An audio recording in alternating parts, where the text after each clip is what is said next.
امن صلح والی بات ہو جائے کہ یہ چلے گی ایسے. نہیں سر، میں پرانا ٹرینڈ بھی یہی کہتا ہے، اور ابھی کا ٹرینڈ بھی اب تو خیر ظاہر ہی ہو گئی ہیں کچھ چیزیں، تو ایسی ننگی ہو کے ظاہر ہو کے سامنے آئی ہیں کہ اصل میں دین کا کوئی مطلب نہیں تھا، ادھر کوئی ویلیو نہیں تھی، کہ مسلمان ہونے سے کوئی فرق نہیں پڑتا، نہ اسلامک آبجیکٹیوز کا کوئی تعلق تھا اس بات سے. عرب نے تو بتا دیا کہ بھیا بات ساری پیسوں کی ہے اور ہم اپنی اپنی ہی کھیلیں گے. اگر یہاں پہ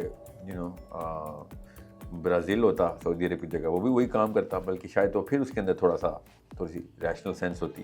کیوبا ہوتا تو زیادہ بہتر طریقے سے کرتا. کیوبا پھر تو کہانی ختم ہو جاتی، کہانی ختم ہو جاتی. اس نے تو امریکہ کو ناک ڈال دی. تو یہ ہم سم ہاؤ، آپ نے حدیث سے بات شروع کی ہے. جو لوگ آپ کو سن رہے ہیں وہ حدیث کو مانتے ہیں، ان کو اللہ کے نبی صلی اللہ علیہ وسلم کی جو احادیث کے بارے میں وہ جو پروفیسیز ہیں ان کے اوپر انہوں نے اپنی لائف ڈیزائن کرنی ہوتی ہے، انہوں نے اپنی نسلیں ڈیزائن کرنی ہیں. یہ جو لوگ ہیں جن کی ہم بات کر رہے ہیں، انہوں نے تو قرآن کی نہیں. ایک طویل عرصے تک تو آج سے 20-25 سال 9/11 سے پہلے یہ جو فتن کے دورے میں بارے میں حدیثیں ہیں، ان کو لوگ کہتے ہیں گھڑی ہوئی حدیث. جی ہاں. لیکن اب جو ایک ایک کر کے کھل کے سامنے آنے لگی ہیں تو وہ حیران رہ گئے کہ یہ کیا ہو رہا ہے اور کیسے ہو رہا ہے. جی ہاں بالکل. دیکھیں جب شام پہ پابندی لگے گی، یہ طرز ہی نہیں تھا اس وقت معاملات کا، پابندیاں لگانے کا. اللہ کے نبی صلی اللہ علیہ وسلم نے اس ٹائم بتایا نہ دینار آئیں گے تو ہمیں نہ کوئی اور کفیر روک لیں گے، اور اہل مغرب روکیں گے یا اہل روم روکیں گے. یعنی تمہارے پر پابندی اہل روم کو لگاتا تھا، اور نہ ہی روم کے پاس 80 جھنڈے تھے. جی وہ تو ایک جھنڈا تھا اس کے پاس. سو جب عراق پہ پابندی لگی تو اجمیوں کی طرف سے، شام پہ پابندی لگی تو رومیوں کی طرف سے، یا میں مکس کر رہا ہوں.